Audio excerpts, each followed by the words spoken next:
Oh, hello, world. Welcome to Comic Book News. I'm your old pal, Dan Shaheen. Man, today we got a really fun show. I got this guy, William Hoffknecht, who I ran into on some forums on Facebook. This guy runs a bunch of forums. He's like a techie type guy. He's way deep into comics, really good comics, and has a really positive, upbeat attitude. He sells comics. He's like kind of a dealer on the side while he works his day gig. You know how it is. So, but what you don't know, what you couldn't know, how could you know? This guy has got a screw loose. There's something wrong. There's something wrong with him. He's like, I have this money. I have all this money. I have this money. And I want people to have it. And I want people to take that money and use it to live and to make comics with. So I don't know. Personality disorder.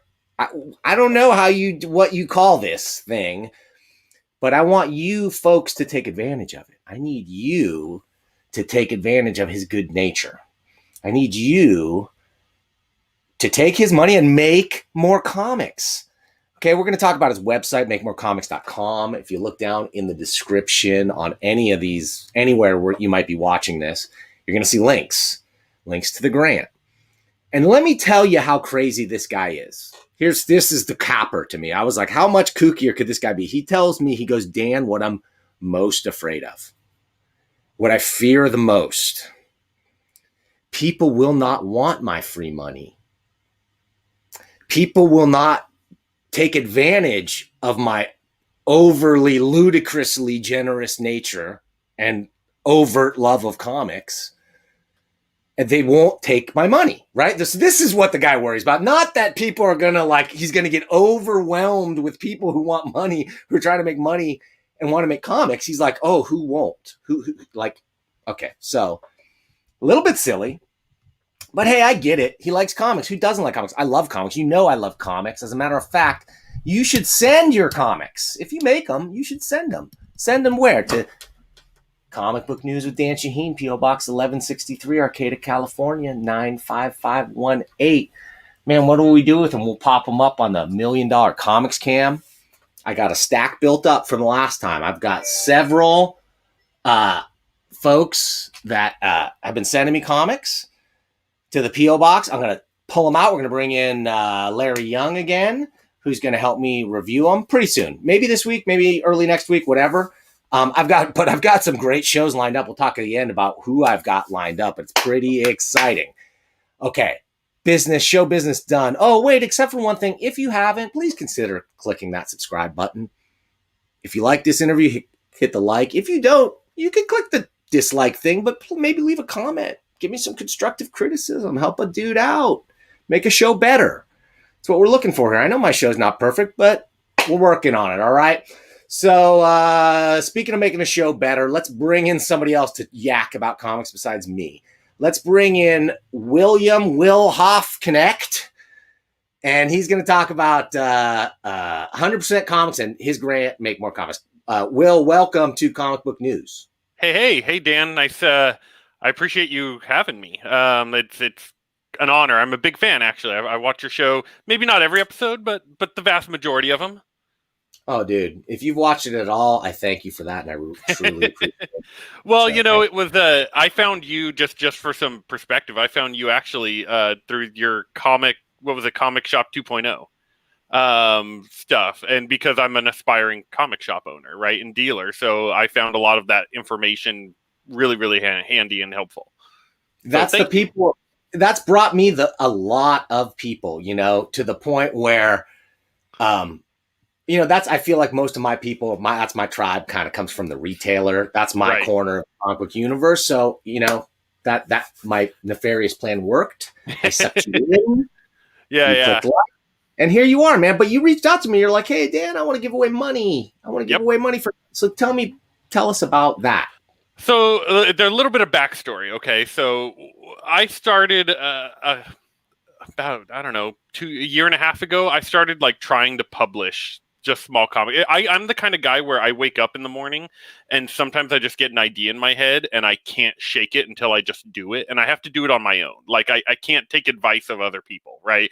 I have kind of that punk rock attitude where I specifically push against the advice people give me, and what happened was I just woke up and I wanted to publish Right. You get it, right? And I want to learn it on my own, right? So I started kind of working with some forums and some other creators that I know and said, hey, if I make this thing, will you guys submit comics, right? So I really, in the end, I just wanted to make a physical product, right? I wanted to make something that could be collected, right? And so I made the first one. It was only 16 internal pages. It was small. It was black and white. It wasn't perfect. I didn't know what I was doing. I didn't know how to calculate, trim and margins and all that stuff that goes into the printing process. I just didn't know, right? I knew the idea of it, but not physically doing it, right? And so while I was collecting the second issue and I was starting to put that one together and I started making improvements, I said, I'm going to shove as many pages into issue 2 as I can pay for, right? And that I get submissions for. But around that time, so I mean, you mentioned a little bit on your intro, we kind of met through the Cartoonist Kayfabe Ringside Seats group, which I am a moderator on that, and through that, we watch all the videos of Cartoonist Kayfabe. So if anyone doesn't know, they do awesome, videos about comics. And what I love is they do comics from the perspective of not just what we love about comics, but making them and helping us see what they as artists see in other people's comics. And I love that, right? Well, we've had 2 of the 3 comics Kayfabers, and I'm in heated negotiations with Ed Piskor to be in here soon. He's a shy guy, and he's so busy making comics, he doesn't have the time right now. But he is going to come in soon. He's told me when he's ready to promote his stuff. And I thought actually today we might even look at one of his books and just talk about him. Yeah, just man. Make him uncomfortable. That's the goal. But yeah, so they did these things for a while where they were calling them shoot interviews, right? Yeah. And in that process, one of them they gave this was like a 4-hour long or 3.5-hour long interview with Steve Bissette. Right now, I've talked with Steve Bissette. I've bought stuff from him. Really great guy. I have nothing but love for Steve Bissette.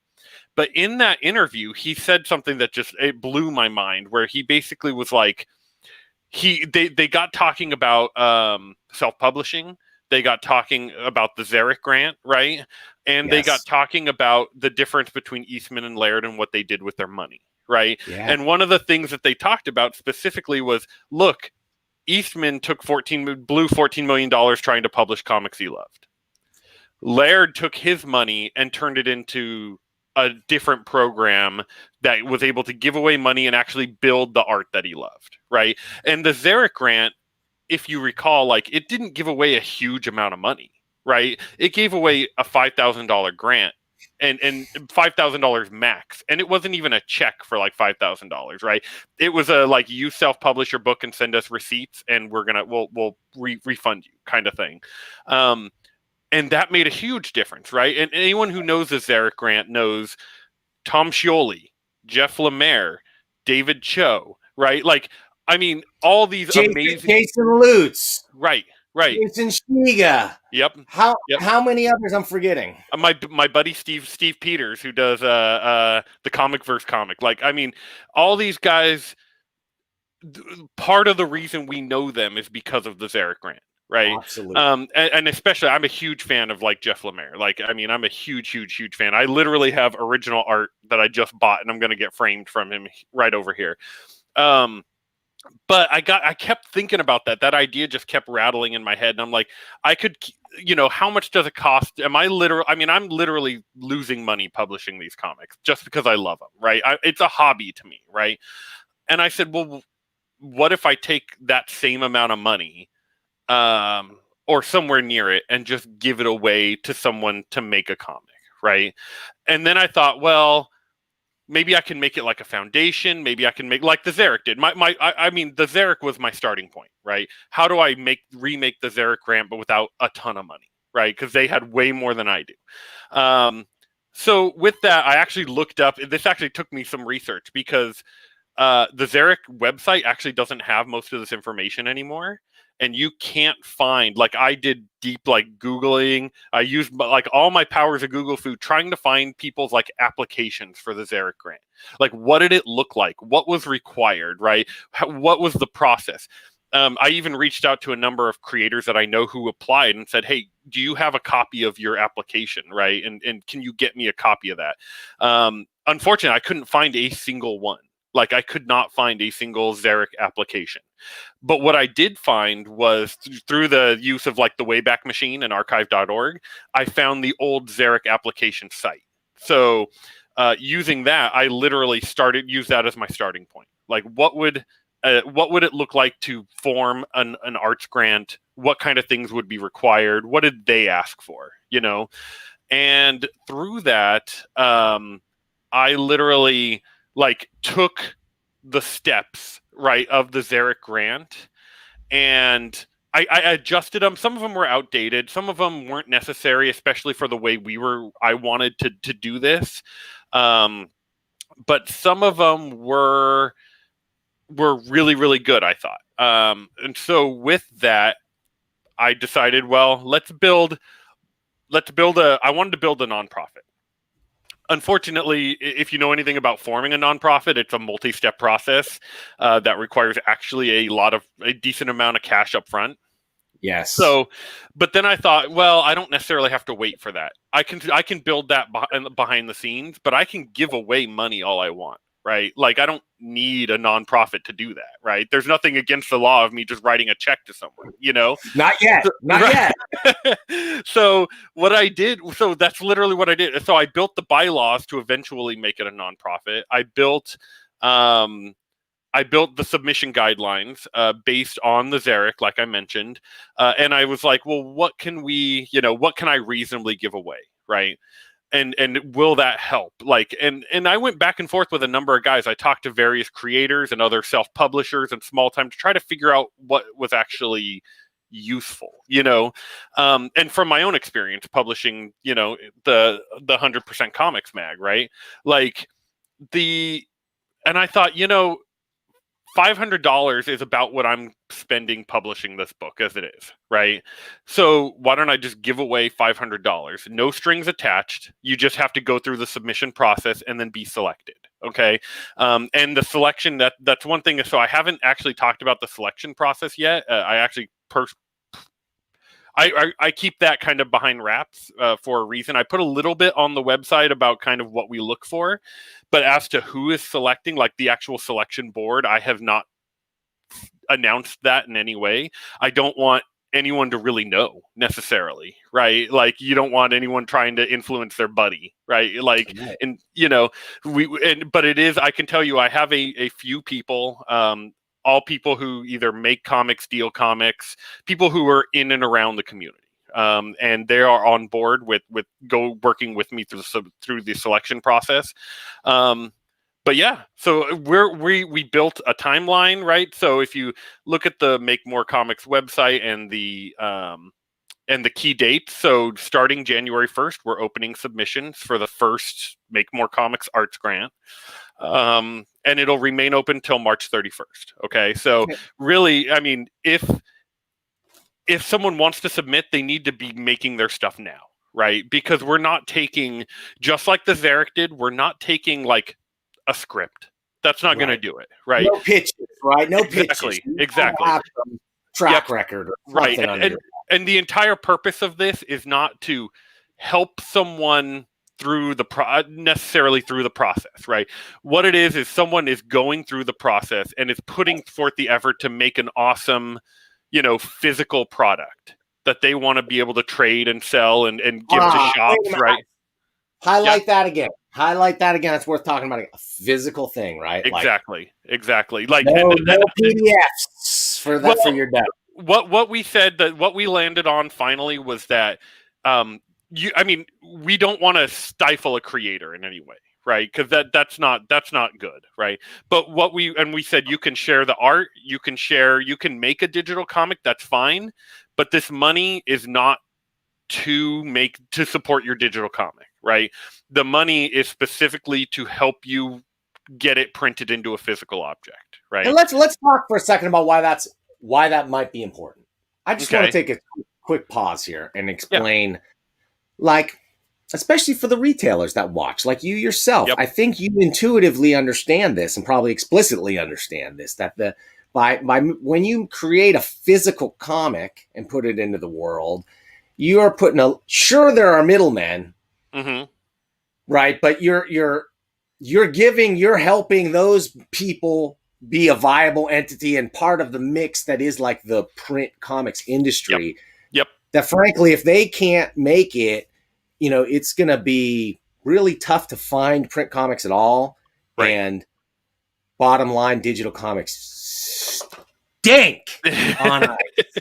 Well, my big thing is, again, I'm a collector and I'm a dealer, right? I don't collect digital comics. I collect physical comics. I love the experience of like being able to go to a shelf and just pick something up and flip through it, right? Yeah. I like the feel of it. I take, the physical item is like an entire piece of art in its own way, right? Not just the comic inside, not just the story, but like the way the cover feels, right? The way the pages feel. Like, I print this thing on Age newsprint because I love the feel of it. The first issue, I didn't have that option. And as soon as I learned I could, I was like, that's what I want, right? Because to me, it all adds into the reading experience. And I'm not trying to by any means knock digital comics. Like, more power to anyone. I'm knocking them. Less power to them, William. They stink. Well, I can just say from my perspective, I just hate reading things digitally. I don't like it. I don't feel good whenever I have to read like an e-comic or something. Like I respect people and their creative endeavors in those ways, but I just don't. To me, it's not the reading experience I want. I agreed 100%. There's a lot of like trade-offs to digital versus physical media, and they are so, in my mind, slanted towards physical media in almost every way, except like, if you want to carry your library in your pocket and you need to do that, then God bless you. Go ahead and do that. But like, it's like you said, it's the item. I like to say the artifact. Yes. Right. It's the artifact of the and on top of that, like, again, because I deal and I buy a lot of old comics and magazines and stuff, and I absolutely adore just flipping through them. And I don't necessarily going to read all these old Silver Age comics or something that come in, right? There's a bunch of just crap out there, honestly. But I love flipping through it, right? I love to see the ads. How did they place them and why, right? Who are they marketing to? How are they marketing to them? How are they splitting up the story, right? All those kind of factors really interest me. And I find it, because to me, those are like, it's kind of like socioarchaeology, you know, or something where it's like it's an insight into like a human system that can be easily forgotten if we lose all those physical objects. You know what I'm saying? Like, Yeah, I think I do. You know, and I don't know. To me, the physical object, like, I dream of the day that I see one of my old comics like in tatters, like in a trash somewhere or in a bin. Yes. Like, because to me, that means that it did what it was supposed to do. You know, absolutely. I mean, this is an interesting story, but like I used to be a musician and playing bands back when I was 19, 20, and we used to make T-shirts for all our bands. And the first time I saw like one of my T-shirts, like for one of my bands at like a thrift store or something, like that meant the world to me, because that meant it was loved. It went through a cycle and it's moving on. Like it made me feel like I made something that lasted and lasted like democratically, like not just to like an elitist group of people. Hence why I'm a big hater also on slabbed comics, but that's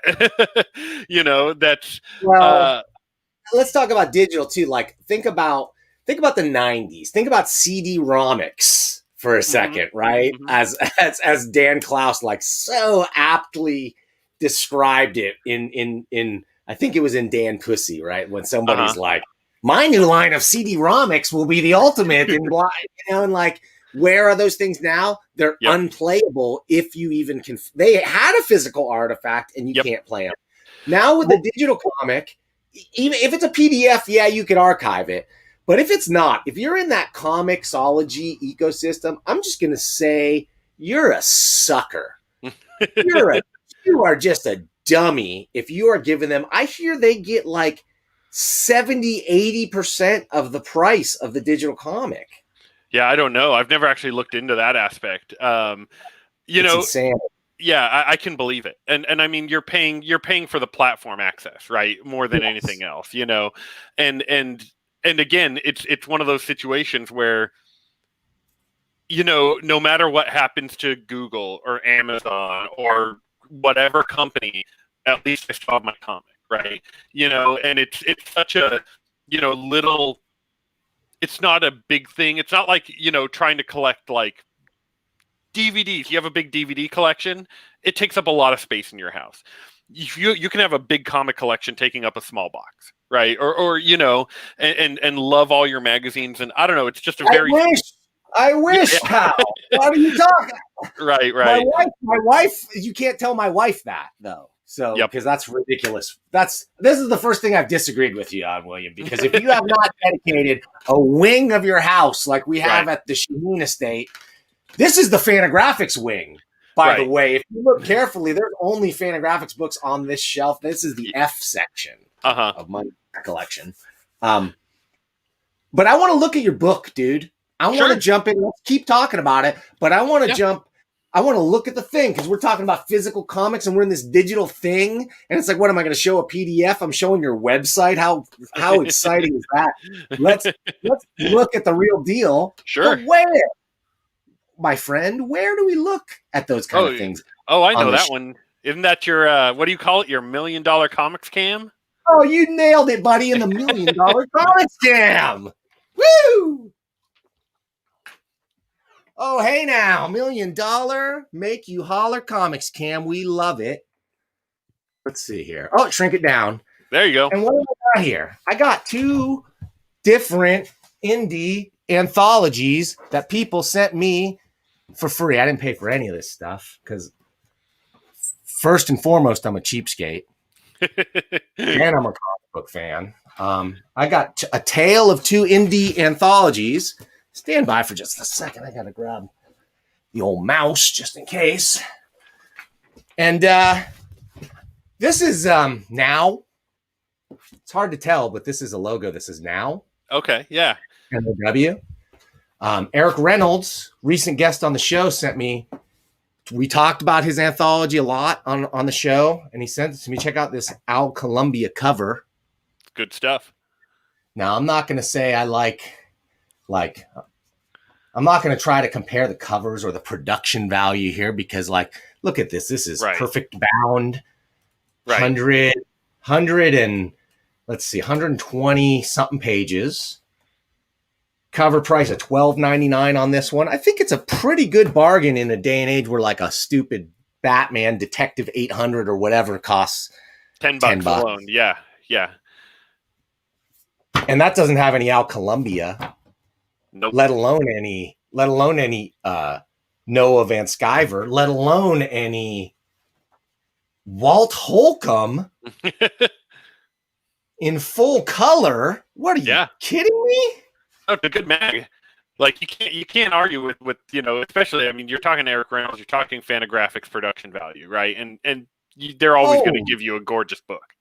Holy cow! I mean, dude, killer stuff. Loved it. I'll go into a deeper review on this stuff soon, but I'm going to say there's a lot of stuff in here, and it ain't all Noah or Walt stuff. Mm-hmm. Like, a lot of it is different. It's stuff that like I have a little bit of a hard time with some of modern indie comics that have a little less narrative to them. I guess this is my own. This is just personal preference. I'm not going to make any judgments here, but I have a hard time getting any kind of narrative at all out of this that I'm taking away much of anything from. Like, I get a feeling, and it's impressionistic and it's interesting, but we're not here to talk about this. We're here to talk about your comics, because when I get in here, on the other hand, I'm like, dude, this is what I'm talking about, William. This is this feels like 1997 Fantagraphics. Hopefully that's the end goal, right? You nailed it, pal. Yeah, I want it to feel, I mean, as pulpy as possible, right? Without going too overboard. Like, I mean, my end dream would be to make it feel like a Marvel comic from like 1982, from like Jim Shooter era, that after they were read for a while and they got that very kind of loose, floppy feel to the pages. I love that. I absolutely adore that. And so that would be like my end dream goal, but I'm not quite there yet. So we'll find that space eventually. Okay, I'm going to say, dude, this stuff is strong. There are a lot of strong entries. And there's a mixed bag like any anthology. Yep. Mixed, especially you got people that you didn't pay them for this stuff, right? You basically just paid the cost of production, or did you pay? Well, so here's the thing. So with issues 1 and 2, we were purely volunteer. If you wanted to submit and get published, I paid for the publication. Issue 3, we paid a page rate for accepted submission. So I was super happy about that. Cost me a little bit more money, and it's not a big amount of money. I mean, it's not equal to most any other company by any means. It's mostly just kind of a gesture, right, for the creators, because I don't feel right trying to sell something that I didn't pay for, right? So that was the idea behind it. So really, by issue 3, yes, we paid for every page that is in that book. And so I'm really happy about that. And hopefully the creators appreciate it. But yes, issue 1 and 2 were purely kind of a volunteer, just testing the waters to see if I could even do it, Can I get Ed Piskor-ish for a second here and say this is outlaw as fuck? I love that comic. It's a 3-pager. I remember the moment I saw it, the submission, I was like, this is the exact type of stuff I wanted to publish. Dude, right? It's visceral, and it's I'm not going to say it's unprofessional. I'm not going to say it's amateurish, but it walks that line of just having that feeling of almost outsiderish art a little bit, but just like somebody put their passion and their feeling into this thing. And that's what I loved about it. That's because it feels like this is the story that he wanted to tell. So much. And I adore that. Like that feeling of like helping someone, just show something that feels so much like them, as kind of pure and raw as we can get. Yes. And I mean, they're like, and this person's like, I have a story to tell. My story is I need to rip my flesh off with my significant other and have the skeletons make out with each other. Well, and that's the kind of thing that is like, one of the beauty of comics, right, is that you can tell that story. Right. Yeah, and you can tell it cheaply and you can tell it easily. Right. And that's what I adore about comics, because as absurd or weird or strange as it might be, it's one of the only mediums that a pencil and a paper are the cheapest thing you could possibly do. Right. Okay. And you can tell that story if you want to tell that story. So what I love the most about the feeling of some of these stories, in this issue especially, is they just feel contemporary. Mm-hmm. They're talking about universal basic income. Oh, by the way, I have to say, how are you not the Andrew Yang of indie comics? I don't know about that yet. I don't have that kind of funding yet. So you're Yang. Well, you're going to get the bump now. We're going to get you. Somebody's coming in here, and we're going to get you a bump. We're going to support the thing because somebody has to. Well, and that was it. That was it. Is how long can I do it on my own, and then how can I find ways to make it sustainable? Right. Who did this one? Who did this one? Because this person has a future and a present in comics. This is great. This is actually a good friend of mine. This is a Ben Granoff. He's another member of the Cartoonist Kayfabe, and I'm actually working with him on another publishing effort right now. Oh, dude, this guy's solid. Yeah.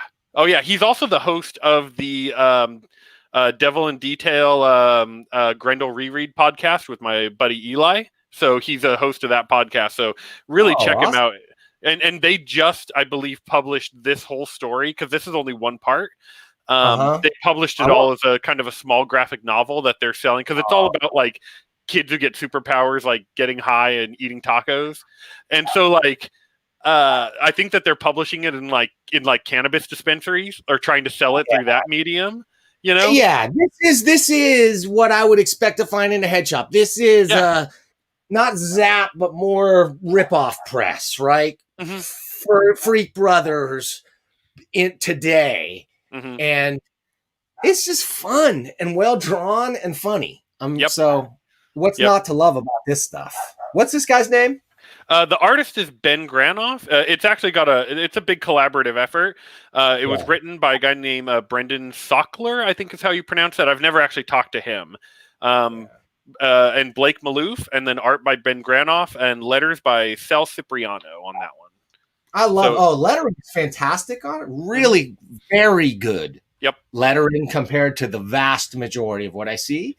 The artwork, while like this guy's got some room to get better, the foundations are all there. The storytelling's there, the rendering, it's all there. Yeah, I'm a big fan of Ben. I like his art a lot, and I like that he's one of those guys too that will, play around in all different styles, right? And really kind of practice and study different things, and is always posting, like on his Facebook or his Instagram, just all different weird stuff that I love that he's out there working on stuff.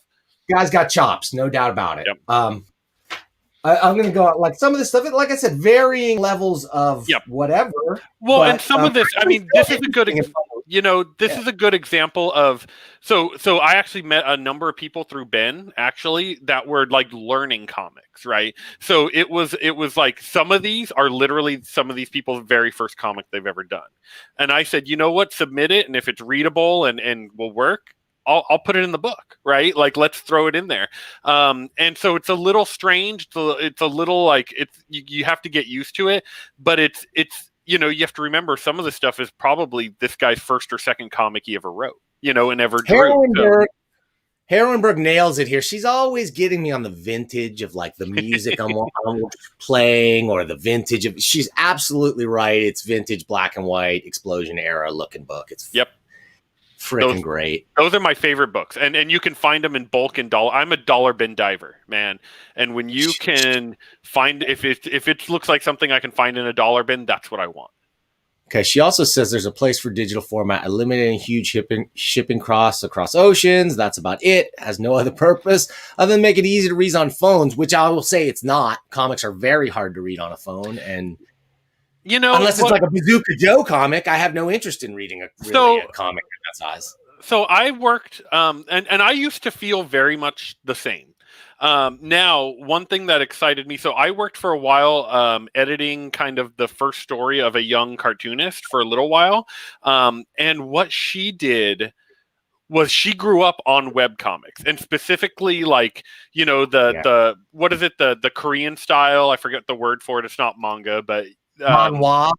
yeah, something like where you scroll on a phone to read. And so you Oh, scroll up and down. And yeah. so I worked with her on building a story, and building Uh-huh. her idea into that. And there's actually what I like. I was super excited by it once I got into it, because it was like, oh, you can actually play with this format to tell stories in a different way. Right. Yeah, no, you totally could.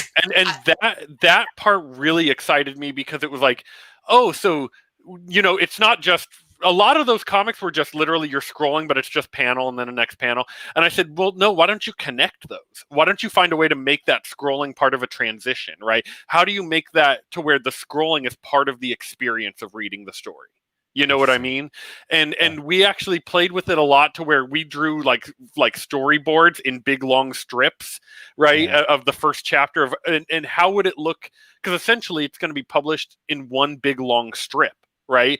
So what does that look like on a storyboard, right? And how do we fit those transitions to make it feel smooth as you're rolling? And how do you lengthen distances to make it so that the scrolling takes longer, to add like a pause or an emphasis, right? And so that aspect actually kind of really interested me. And that was the first time I ever went, McCloud talked about that stuff, right? The infinite scrolling and Sure. all that stuff in his Reinventing Comics. Mm-hmm. Mm-hmm. Yep. So I found that really interesting. But yeah, no, and so this story you have up on the screen right now is also one that Ben Granoff helped with a young student. So I can tell it had a similar feel to the other one in the writing, I guess. Yep. Now that you say it, and I enjoyed it a lot as well. Yep. And so he has credits on the issues as like a consulting editor for a lot of the help that he's given me on these. So really awesome guy. Piss poor. Yeah, right. It feels like it, huh? I love that you got like sort of letters, pages, and text pieces in here and other stuff. I admit, like most comics, I have not read them all yet. To the pictures, but what I love and miss about that era of comics is it gave a rereadability to them, because I reread my comics over and over again anyway. So you would reread it and you'd be like, oh yeah, I never really read the letters column, or I didn't really dig into this text piece. And you find gems in that stuff all the time. Well, I mean, especially, the letters columns, really, to me, the golden age of them were like the 80s, right? Because people started to really learn how to correspond in those. And I mean, books like Cerebus the Aardvark, right, literally took the letters columns and published those as their own books, because people loved reading them so much. You know what I mean? Do you mean like this? Right. Yeah, exactly. There you go. Yeah, exactly. That is amazing, because this is one of the things I brought in for one of the weirdo books I brought to talk for us to talk. But people study those, right? Like, people love the letters columns from that era. And again, it's another window in. And I mean, I've been published in letters columns for like, I'm published in I think in an issue of Rassel. I have a letter published from Jeff Smith, cool. And so there's a couple little things like that I don't know. It makes it feel more like a comic. To me, you have to have that. If you just have the pictures, you're kind of losing me. I want the mixed media.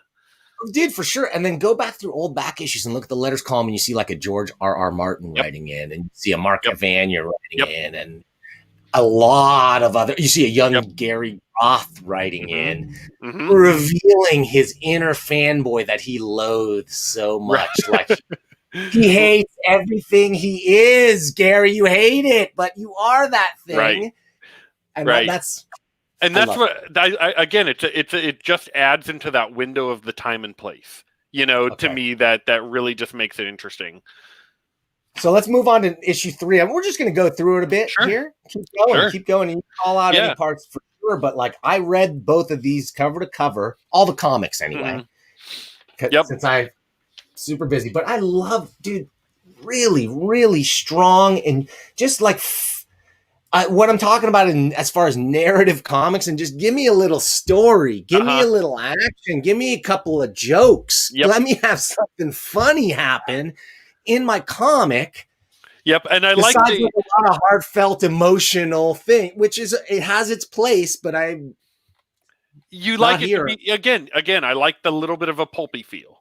Right, and this story in particular, this is another buddy from the kayfabe community. This is Casey Bouchard, I think, and it's just silly. It's fun. Yeah. The art is, I mean, and it's not only just the story is silly and fun. The art is silly and fun. I mean, look at the guy standing in his underwear right there in that scene. Like, it's just a funny picture. You know what I mean? This is if you like The Tick, if you like Flaming Carrot. Right. This is right in that alley. Yep. This is like somebody, if they didn't enjoy those things, they would enjoy those things if they haven't read them. Yep. Really thought it was fun and funny. Here you're talking about the podcast that you were talking about. I see some advertisements. So people can advertise. You got more of these coming out. Talk about that for a second. Yeah, so we offer advertising, and very cheap, right? Because again, really, I'm not trying to make money with this. I'm trying to just make it sustainable. Right. And the advertising, we're offering like full pages at, I think it's like $95 or $100. I forget exactly right now. I'd have to look. Half pages at like $60, $55. Quarter pages for, $35, and our print runs are low. They're not huge. They're, between 150 and 250 each issue so far. Somewhere in that range, and then I make sure everyone who submits gets at least one comp issue, right? Sure to ship it out. You don't mind me asking you, but Will, what's the page rate? Do you want to reveal that? Yeah, no, it's public. It's on the submission page, so it's out there. I'm only offering $3 a page for accepted submissions right now, and then the cover and back cover are $20 each. So it's not a huge amount, right? Dude. I'm just going to say that's $3 more than anybody else is going to pay you, pal. Right. I mean, and that's, again, it's enough that it's a gesture. And, if you submit a small story, you can make $15-$20, just something that at least a little motivation. Right. And you're a paid published cartoonist. Yep. And it is what it is. And in fact, this story you have up right here, this is by the artist that I was working with on the web story. So this is another one of her web comics that she's working on. And she adapted it to comic pages for me. I really wanted to get her a chance to kind of get in one of these mags. So that's what you're seeing here. And it's kind of interesting. Dude, I thought it was well done.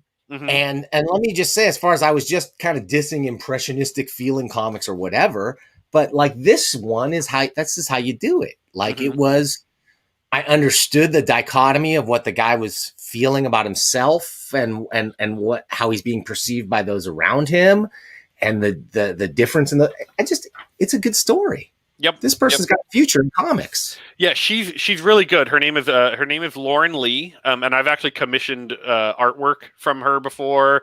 I mean, she's a friend. She's local. She's going to art school. So it's just, she's really, really great. And just, I'm really happy. I mean, she's like 19 years old, and she's done a couple little stories and some web stuff. And I don't know. I love working with her. I love talking with her. Just really fun stuff. Really interesting. All right, now let's talk outlaw masterpiece.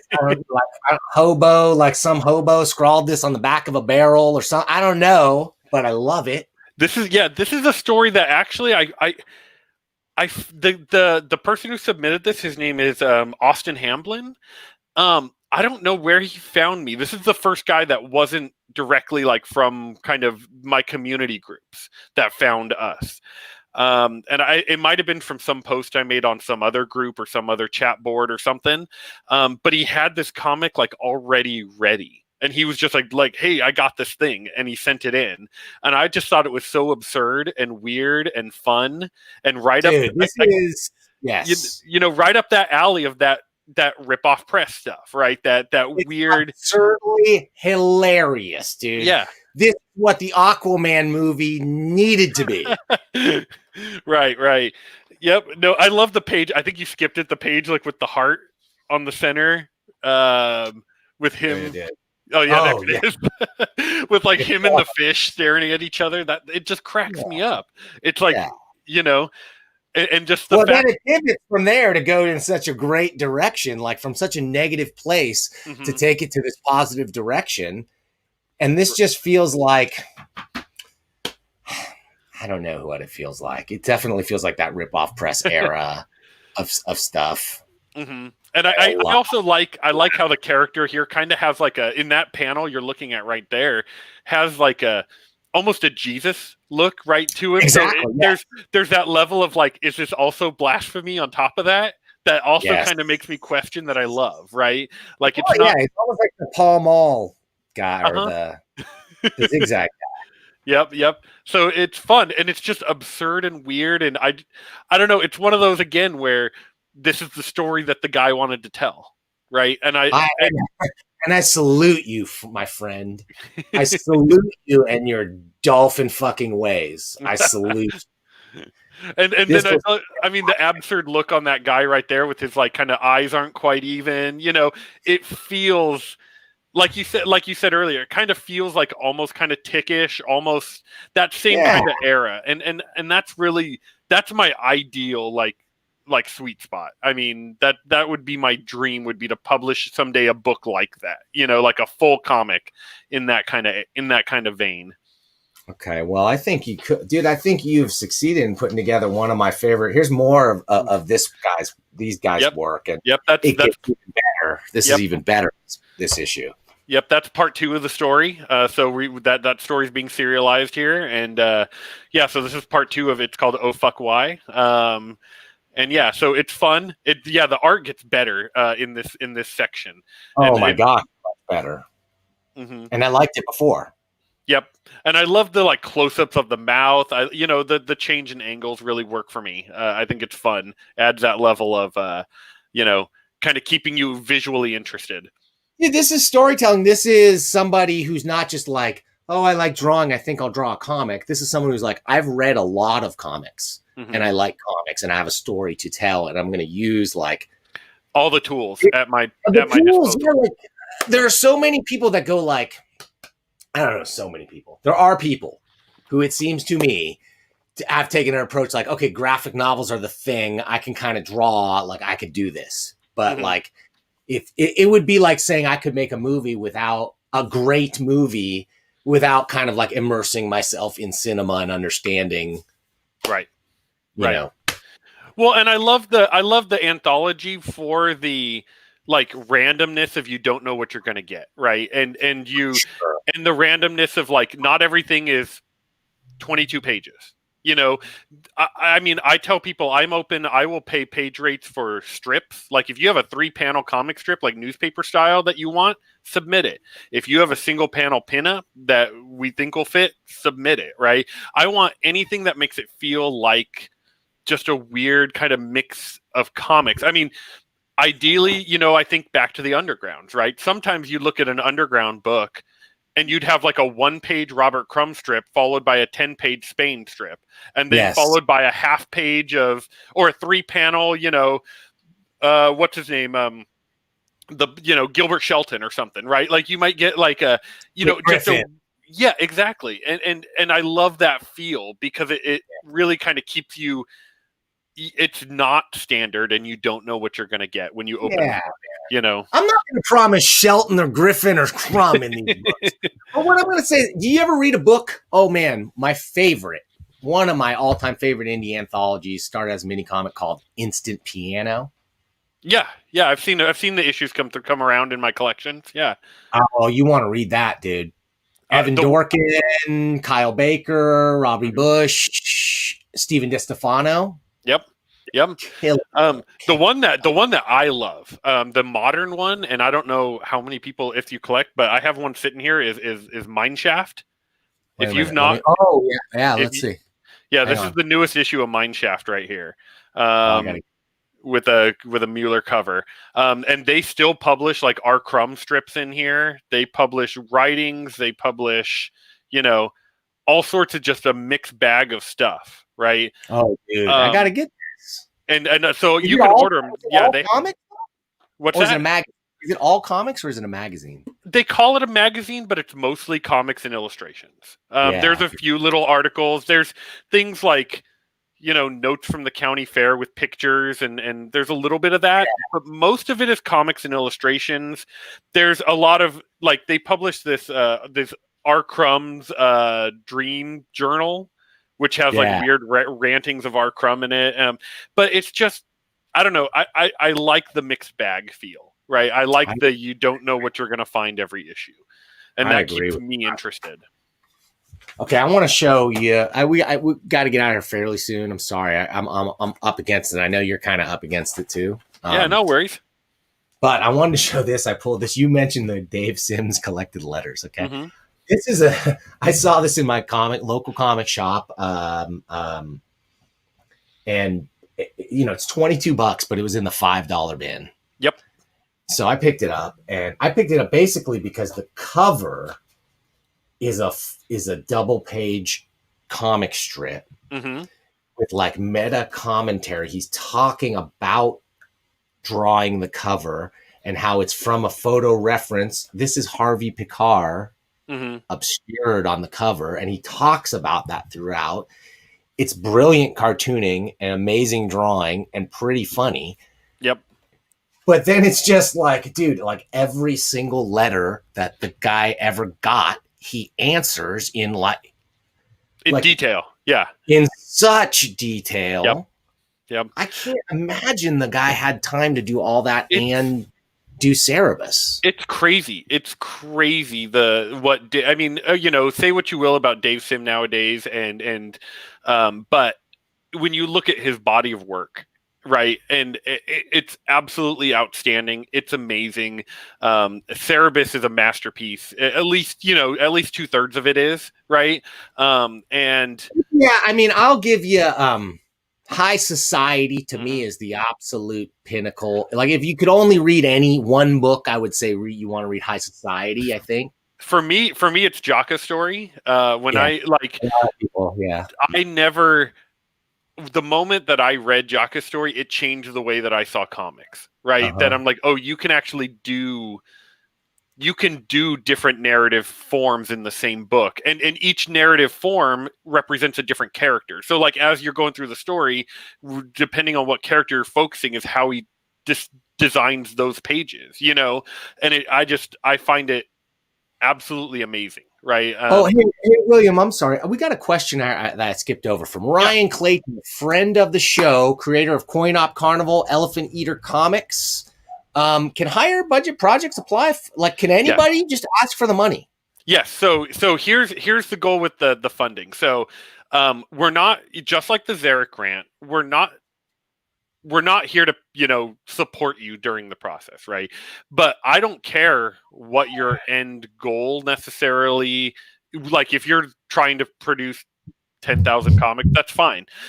What I care about is that you are trying to self-publish this. You're ready to self-publish this. And,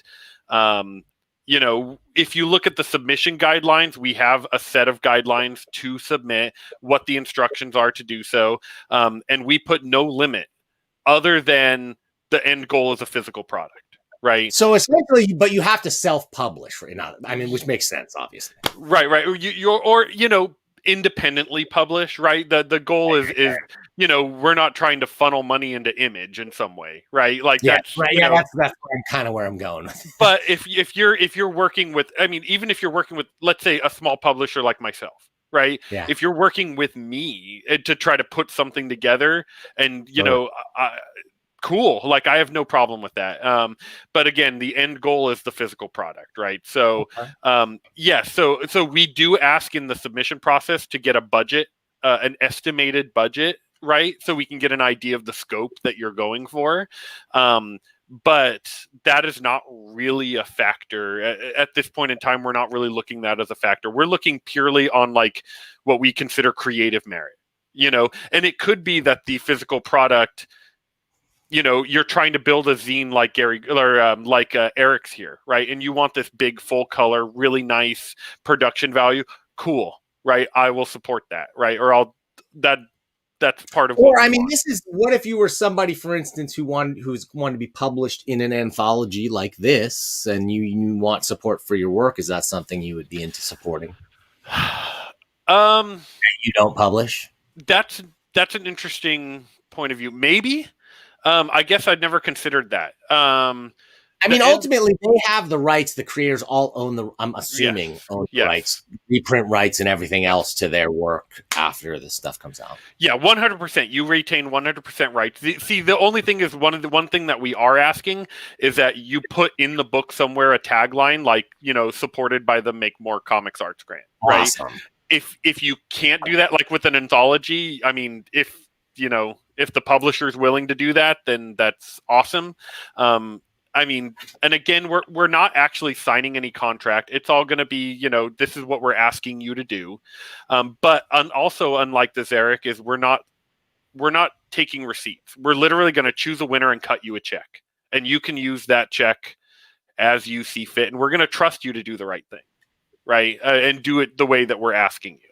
And I mean, we'll see how it turns out. I mean, most of the time with comics people, it's turned out good for me in the past, but we want as low a barrier of entry as possible while also maintaining a certain level of effort, right? Sure, like, you know what I'm saying? Yeah, for sure. I think it's you've got to have some bar to quality there. I like that you want to see results and not just like pitches or ideas. That's probably not going to get a lot of results. But I also go like, man, what a generous dude. Like, this is something, obviously it helps you. It's helping you grow as a publisher and a person and whatever you want to say. But like, you got a day job, right? You're a tech dude, aren't you? What do you do? Yep. I work IT management teams and projects with Amazon, with a large multinational company, right? And the enemy. I see. Yeah, I get it. I mean, it is, but at the same time, I'm literally taking the money they give me and putting it back into what I love, right? I'm giving you shit, dude. They're not the enemy. I bought this book on Amazon, tell you the truth, because I didn't see it many other places, and I wanted to look at it. And I've been wanting to talk to Ed Pisker about it, but he's like, dude, not only am I so busy right now, like I just have a hard time looking at my own stuff and talking about my own comics. It just makes me whatever. I mean, I have to admit, WYSIWYG is how I discovered Ed. I bought that comic on pre-order out of previews while I was from my comic shop at the time, just because it looked cool. I was like, I don't know what this is, but it looks cool. I'll, pre-order it for me. And I loved it. I adored that book. And in fact, I met Ed right around this time because he was at a con, one of the local cons in San Francisco, right around when this book was out. So he was pushing this book. Okay. I loved it. I came to it so late in the game. Just this last year, I finally got to read it.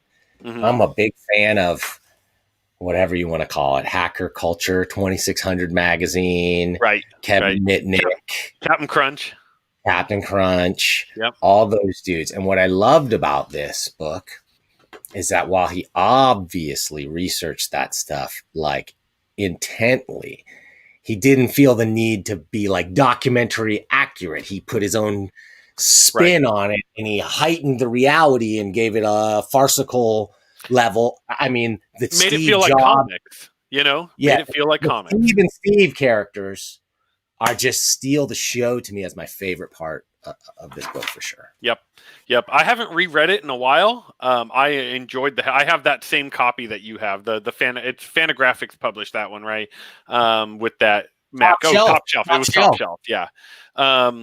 Yeah, with that, I love the old Mac cover on that, like, and the feel of it, where it feels different on the screen. Yeah, it's actually like this floppy drive is actually like indented, and so is the screen. It's a beautiful, beautiful volume. The spine is going to stick out at you. Right. The artwork itself is not, to me, the greatest part, but that's not saying it's not great. It's what I'm saying is the writing is so fantastic, so engrossing, and the characters are just so fun to read. That And I almost didn't matter much that the artwork is great, but it is like you can see him growing as an artist through the pages of this book. Yes. Yeah, most definitely. And I mean, and I mean, Ed's done nothing but like get better, right? Like from this, I mean, you can see the Dan Clowes influence. Like you look at a page like this, I go like he was reading Dan Clowes and maybe whatever else. Obviously, like he's obviously influenced by that stuff, but like and he took away the right thing. Yep. And that's what I love about, like, I mean, he went on, after this, of course, he did the X-Men Grand Design books, right? And what I love is there was after this he did Hip Hop Family Tree, right? And that's where he really broke. Yeah. Right. Yeah. He did Hip Hop Family Tree and then went into Grand Design from there. And I loved Hip Hop Family Tree because that is not only like a love letter to hip hop, right? It's also a love letter to Marvel comics of like the 80s. Yeah. And I mean, because it seemed like every panel was like an homage to an 80s panel, like an 80s like X-Men or an 80s like Fantastic Four kind of view and panel, where you're like, oh, that's so amazing. Like how smart, right? To put those loves together into this book.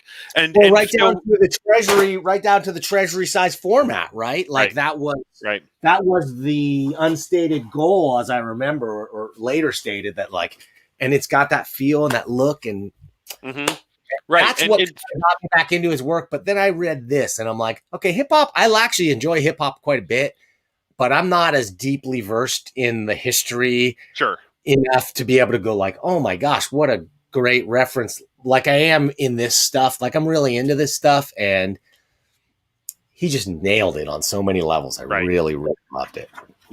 Yep. No, but he has a good storytelling sense. Right. And just, it almost feels like natural. Like I feel like, and I mean, that's not to discount the work that he's put in, right? He's put in hours and hours, thousands and thousands of pages, but to get that feeling, right? Where you can just read this, right? There's no effort. It's an effortless read. Yeah. That's what I said about Gene Yang's Dragon Hoops that I talked about last week, that like, it's an effortless read in a way that like betrays a mastery of comics. Like it's hard to understand how hard it is to make a story that readable. Well, and it even like when you look at, I mean, Ed himself on their show and on Cartoons Kayfabe have talked a lot about like Akira, right? And you look at, and when he went to Japan, he talked a lot about seeing some like Akira original artwork and all the iterations of pages, all the stuff that you don't see behind the scene to make it look like it's so amazing and effortless up front, and how that process is like the best part of creation, right? That is the creation process. And when you can end up with an end result that is not only went through all that process, but feels in the end like it just snapped out of your brain, that's when you're a master, right? Like that's when you're beyond, a jobber, right? Well, Peter Bagg, friend of the show, multiple time guest on Comic Book News, said about this book that it's a masterpiece. And like, Ed, if you do watch this and that doesn't make you blush, well, come on, pal. I mean, you put out some great work. This is an amazing, amazing book to me on many levels. The writing, the storytelling, the growth of an artist, the sick tragedy, the really understanding of how Kevin Mitnick was railroaded and suffered a lot for doing stuff that really, like, in the grand scheme of things, is not too bad at all. Right. What's that theory? Anytime you're talking about old technology, right, or old, hacker culture, or anything, there's that idea that all of it doesn't matter in the long run. I think there's an old math problem or paper, I can't remember exactly what it was, where they talked about, all forms of encryption are BS in the long run. Right. You're right. In 10 years, it's going to be crackable by anyone. Right. In 20 years, it won't matter in any way. Right. So like, it's a window, again, it's a window into a time and place. Even with technology, it's a window into the time and place. Yeah. The way they viewed what they viewed a computer hacker as, the reality of it versus the unreality of it. My favorite part is always like the real computer hacker, the real guys, it's not as much about like their keyboard and their intrusion and stuff. It's like, dude, these guys knew how to pick locks. They knew how to get sneaky. They knew how to like talk people into giving them passwords and giving them access that they shouldn't have. Well, and it had more of a, at least back then, especially, there was more of a physical aspect to it, and there was more of a, I don't want to say revolutionary, but like, that kind of like subversive. Yes, there you go. Yeah, that's exactly it. Like a socially subversiveness to it, and almost antisocial aspect, almost punk rock, right? Like, there was that certain kind of, it was on the frontier at the time, especially. Well, let me tell you, dude. In this day and age, though, some of the biggest security hacks and everything else come from just those things. If you want to talk about Russian hacking and the John Podesta emails and whatever, you talk about that guy got an email that said, "This is your IT department. Send me your password." And like a dummy, he sent it to him. Right. That's the hacking. That's the Russian hackers that really penetrated our elections. They spear phishing. Like, it's the social engineering techniques that are so simple to do because we've got encryption and stuff that is, for whatever, it's bulletproof for the next X number of years, without a nation state worth of computer power behind you. So it comes down to just people being dummies about regular basic stuff. User error, right? And error between chair and keyboard. That's what we used to call it. Or the sometimes I came from a networking background on my tech side, and we used to call it a layer 8 problem, right? Because like in networking, you had the 7-layer model, so layer 8 was the human. Right? I never heard that one, William. We always called it a layer 8 problem. All right, I'm bringing that one to the table, pal, at my next tech meeting. Speaking of which, I got to pull out of the $1 Million Comics can because, I don't know, they charge by the second. The supercomputer that runs that thing is. Well, that's why it's $1 million, right? Exactly. $1 million a minute. A minute. I got to get out of here, Will, but this has been a really fun call. You're a really cool guy, likes cool comics. Yeah, man. What else you got to say about making more comics before I get you out of here? All I got to say is take a look at the website. Go to, it's 100%comics.com. It's the number 100, so 100, then the words %comics. And you can click on the MMC Arts grant and take a look. Look at the submission guidelines. It's, it does require a little bit of effort.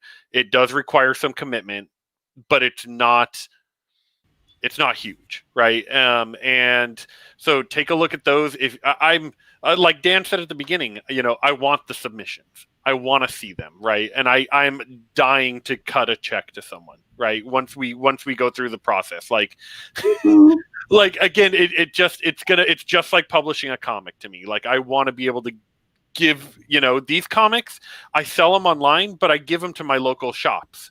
And I have them give them away, right? I tell them, find the people who would like these and give them away, and that's, I just want to put, it's, I don't know if it's the karma thing. I just want to put goodness out in the world of the things I love. Dude. Well, I hate to tell you that's going to get you nowhere in life. No, I'm not going to tell you that. Dude, that's going to get you everywhere in life, dude. It's that positivity. That's all we've got left at this point, right? This industry is made up of people, and there's the grassroots of the comic shop and the distribution system and everything is starting to fray. Right? So there's going to have to be another way. Nobody else is out there doing this. But the zine makers are still out there making the most amazing comics and zines you'll ever find. And that's what we want to tap into, is we want to try to find ways to get those people, get them a voice, right? Or get them heard a little bit more. If I can help in that little bit to show the world that the big two comics or the Image comics are not, as much as I love that stuff, and I buy those comics every week, that's not the exciting stuff in most cases, right? The little guy sitting in his shop hand making zines are some of the greatest things you're ever going to read.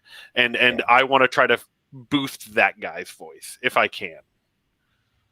All right. Well, you heard him, folks. Get to boosting. William, thank you for coming in here. Thank you for running one of the cooler forums. If you guys haven't checked out the Cartoonist Kayfabe Ringside Seats group on Facebook, join. Because, dude, I was in so many other Facebook groups, but, like, dude, they are so filled with toxicity. Right. From every angle. Like, there's nothing you can put in some of those things. Like, here's my favorite comic. I love My Little Pony. Here's a comic. And then somebody's going to come and just shit on you. Shit on you. Yeah. As a person and as you're not a real comics. It's like, well, and that's what I think, Ed and Jim and the Cartoonist Kayfabe channel have fostered a highly literate group of people, right? And a highly diverse group of comic readers. And I love that on their station, they'll talk about Rob Liefeld's awful writing on Youngblood while at the same time, talking about Dan Clowes or talking about, Winsor McKay comics or the whole gamut of what is comics is talked about on that channel and what's good and what's bad. And, that's the community that we built there in the Ringside Seats group is, our general rule is if it's not the attitude that we think Ed and Jim would talk about on the show, it's probably not the attitude we need to be talking in the group. Right. All right. Enough fluffing Ed and Jim. They got 20,000 plus subscribers. I got 2 over here. So, William, thank you for coming in. Thank you for doing this thing. I want to support you in every way I can. Next show, you're going to see a card in the opening credits all about Make More Comics. I'm making you an honorary Gem Mint 10 supporter of this show. And we're going to hype you as much as possible. If you got anything you want to promote, you call. You ever just want to just drop in and talk about comics the way we did today? Dude. Yep. No, hit me up, man. You ever have a dead time? Just hit me up and I'll see what I can do. Well, I got no dead time, really. I don't, but I book fun people that are fun to talk comics about, and you're one of them, pal. So thanks again. Awesome. All right, man. We'll see you soon. Bye. Great. All right. Oh, man. William Hoffknecht.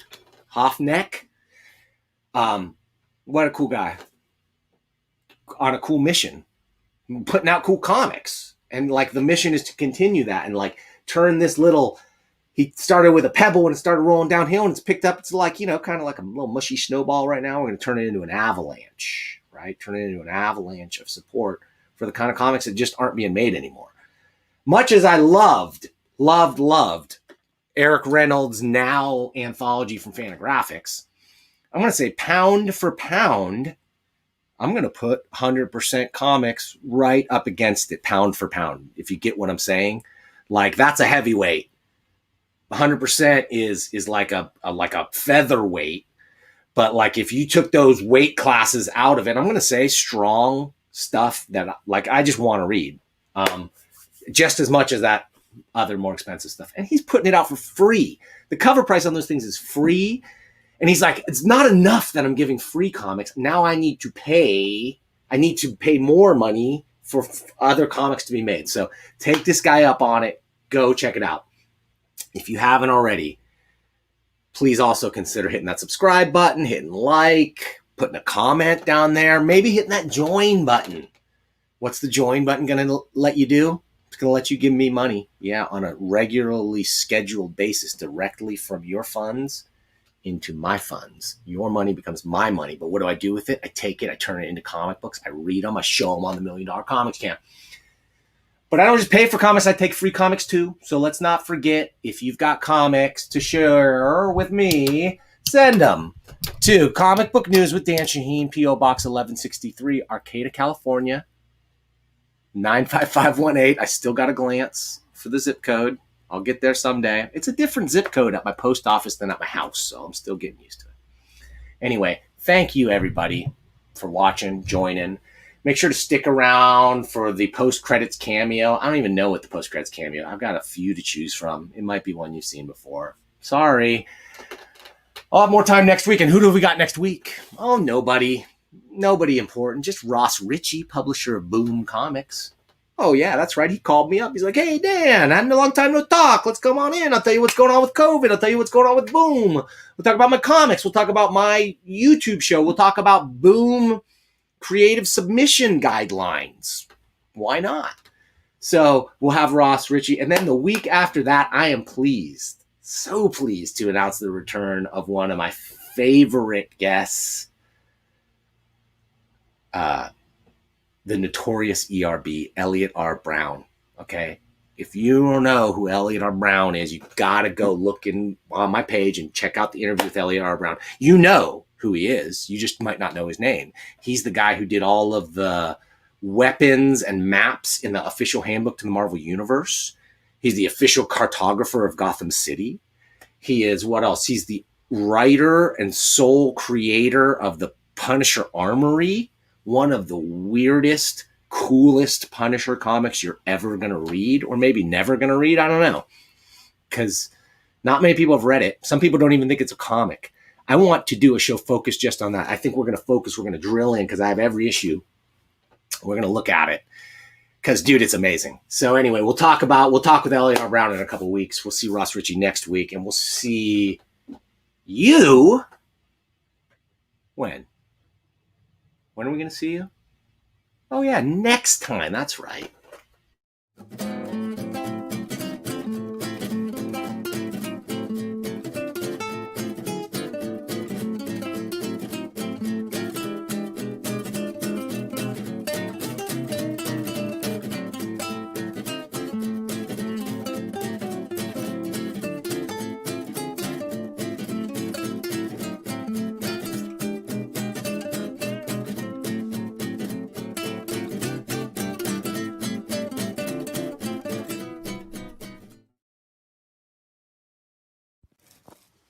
Hey, this is Rob Liefeld, Deadpool, Cable, Domino, X-Force, New Mutants, Image Comics, all of it.